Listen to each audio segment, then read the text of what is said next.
Welcome to Monday Evening Sunset News. In this half hour, we bring you the latest local and international news stories from the community, economic indicators, tomorrow's weather and sport. I am Diana Master. In the news tonight, as part of its recent quarterly review of the Namibian government's procurement process, the IPPR also critically assessed the procurement process for medical supplies during the COVID-19 pandemic. IPPR's verdict is that the process was characterized by poor management, waste and corruption.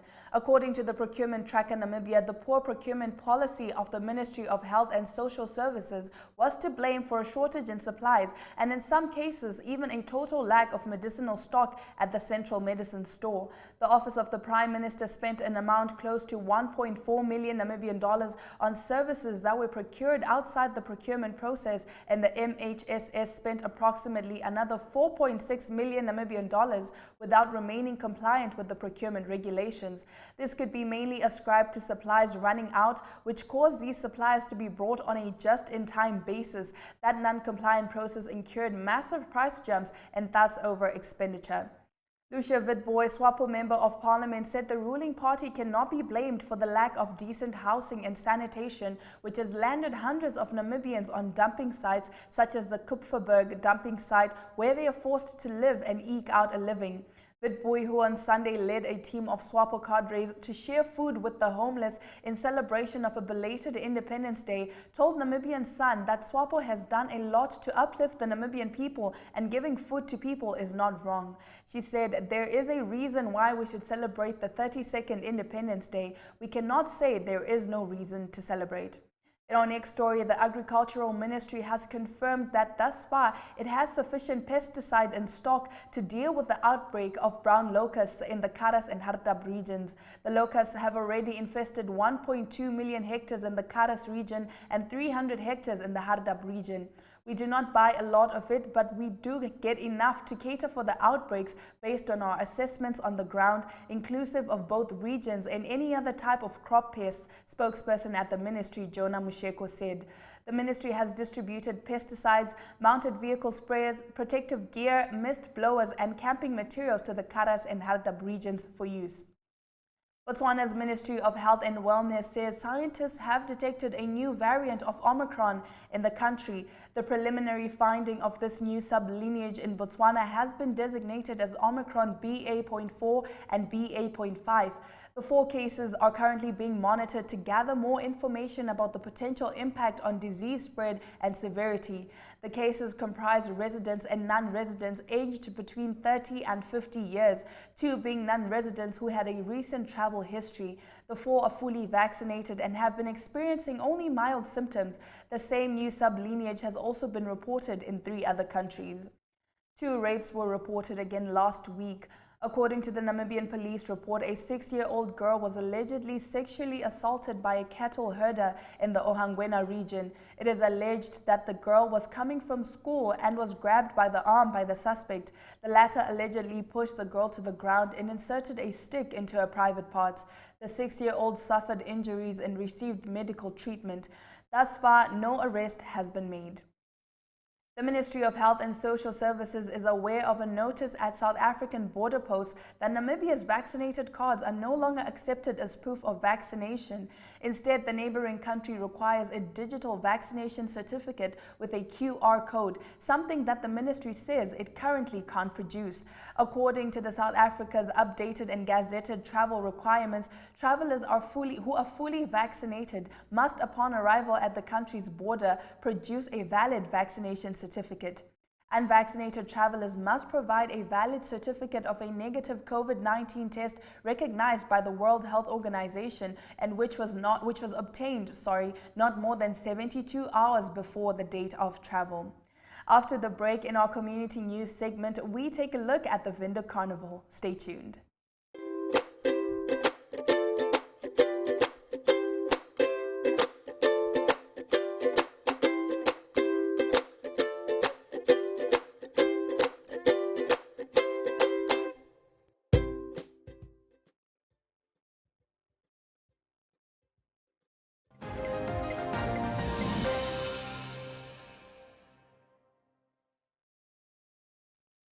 Welcome back to Sunset News. Now, let's take a look at our community talk. The Windhoek Carnival leadership on Saturday visited the mayor of Windhoek, Said Gawanas, ahead of the parade in Independence Avenue. About 10 decorated trucks drove through the streets with groups of bikers. Let's take a look. It is really a pleasure to be here at the mayor's office today after 2 years of our absence. It was a terrible time, but I think we all got through it, and we all got through it together, which is very important. Carnival is a tradition that cannot be wiped off anymore. It's part of Windhoek. It's been part of Windhoek for 68 years, and we are honored that you can now welcome us to the 68th Carnival celebrations here today. Meine Damen und Herren, it is my pleasure to welcome you to the City Hall for the traditional Vika Carnival mayoral reception. The celebrations of Vika is no doubt one of the longest cultural festivals in Namibia and has become a brand name in Windhoek since its inception in 1952. The Vika has put the city of Windhoek on the international map and enhanced national and regional cultural, tourism and sustainability. No selling.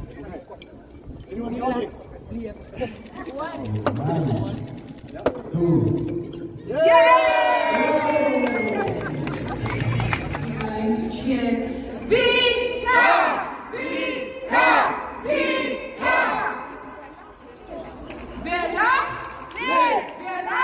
Live! Vela! Live! Cheers.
Now, in our story of the day, we visit the Windhoek Central Hospital that received a new machine to fight cancer. More on this after the break.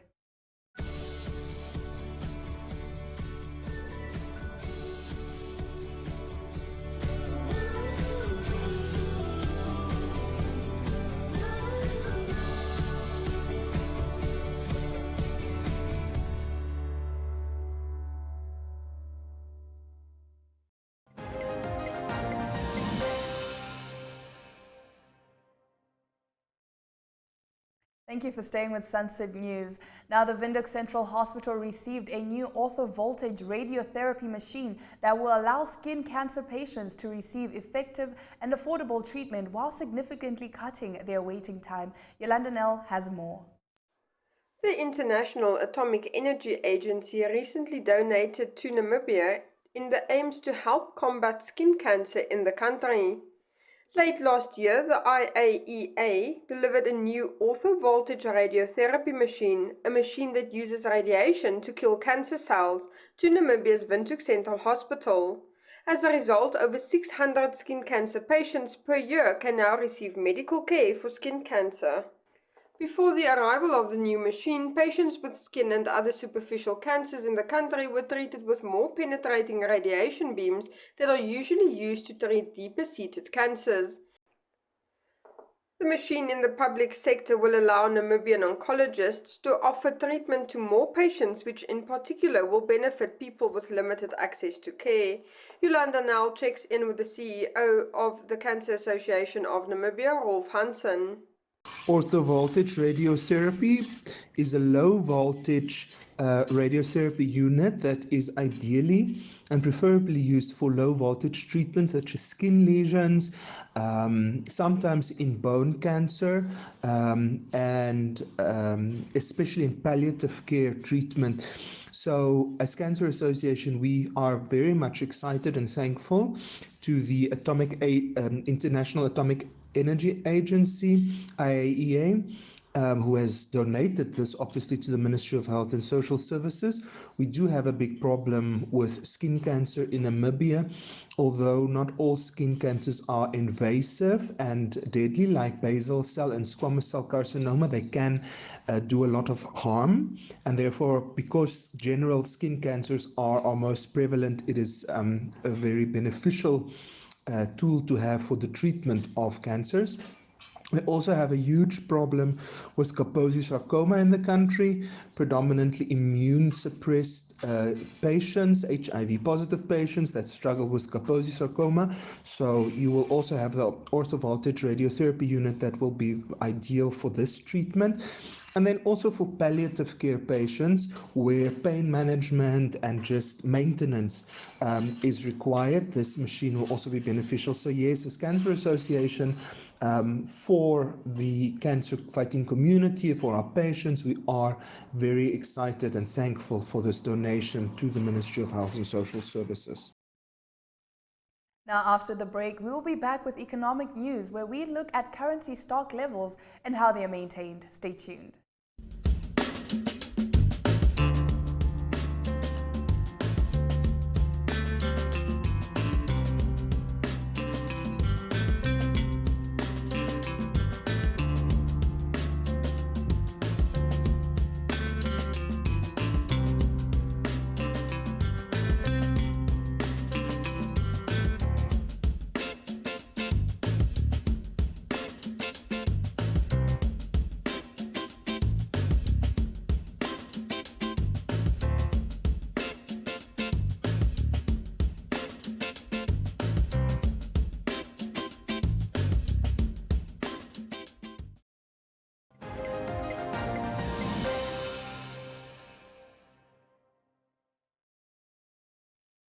Welcome back, and now for our economic news. The total value of currency in circulation in 2021 increased slightly by 1% from 4.71 billion Namibian dollars in 2020 to 4.76 billion Namibian dollars. In 2019, currency in circulation stood at 4.5 billion Namibian dollars. According to the Bank of Namibia, the COVID-19 pandemic affected the bank's currency function in various ways, most notably during the lockdown when demand for cash was higher than usual. The central bank worked closely with the local commercial banks to ensure that sufficient currency stock levels were maintained at cash centers across the country. Next up is the economic indicators. The Namibian dollar is up against the British pound, the euro as well as the US dollar. It did, however, lose ground against the Chinese yuan. Very little movement on the NSX, with Capricorn up by 0.03%.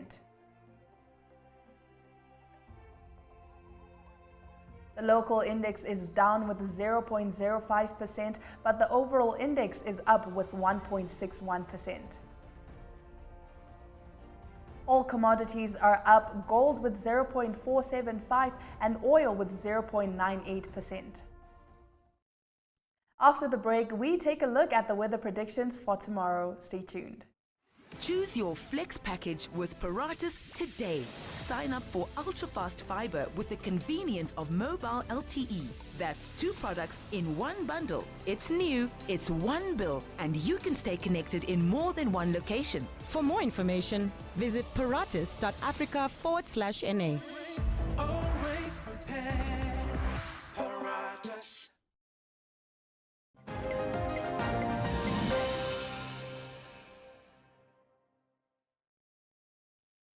And now for our weather predictions. Clouds are still predicted for most of the north and temperature varies between 17 and 32 degrees. The capital varies between 15 and 29 degrees. At the coast, temperature varies between 15 and 23 degrees with some clouds over the central coast. The south is mostly sunny with Mariental at 34 degrees being the hottest. Now, in our international news slot, we go to South Africa, where former President Jacob Zuma failed to appear in court. More on this after the break.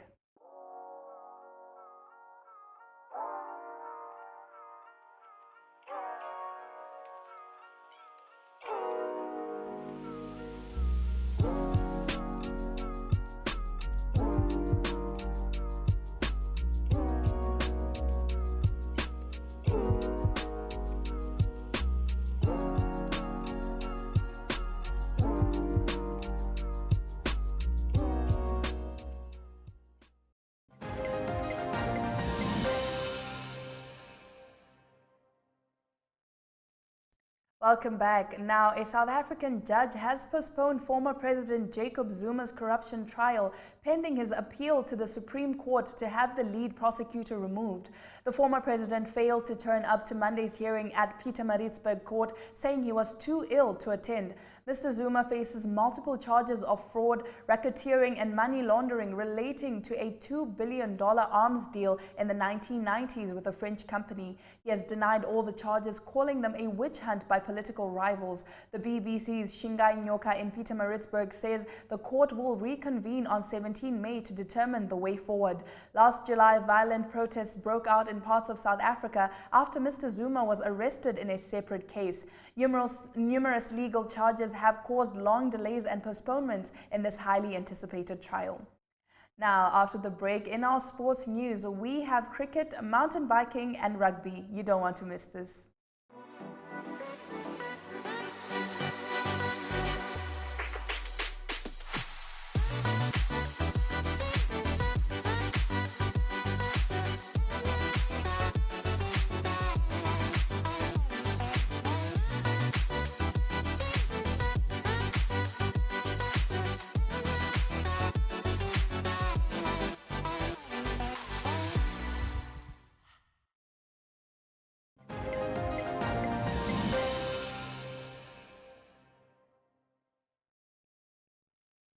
Now getting along into our sports news, the Eagles of Namibia won the T20 International Cricket Castle Light Series, defeating Uganda by 52 runs at the United Cricket Club in Windhoek.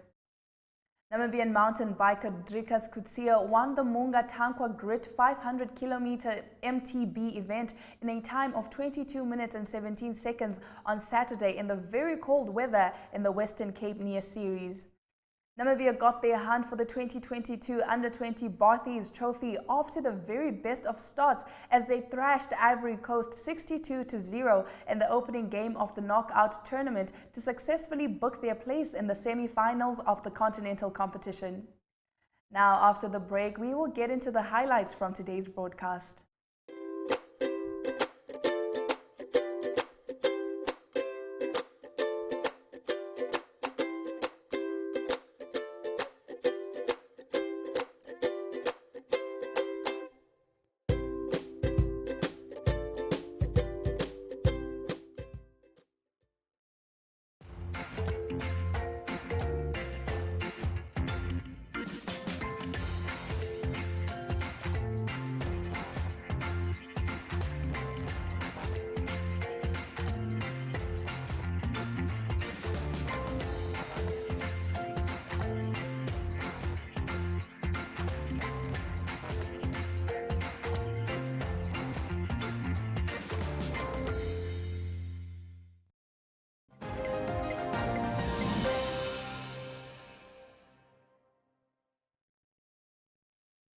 This is Sunset News. Now, if you're just joining us, let's take a look at the highlights from the show.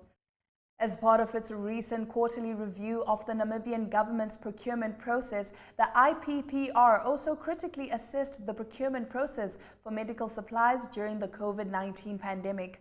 IPPR's verdict is that the process was characterized by poor management, waste, and corruption.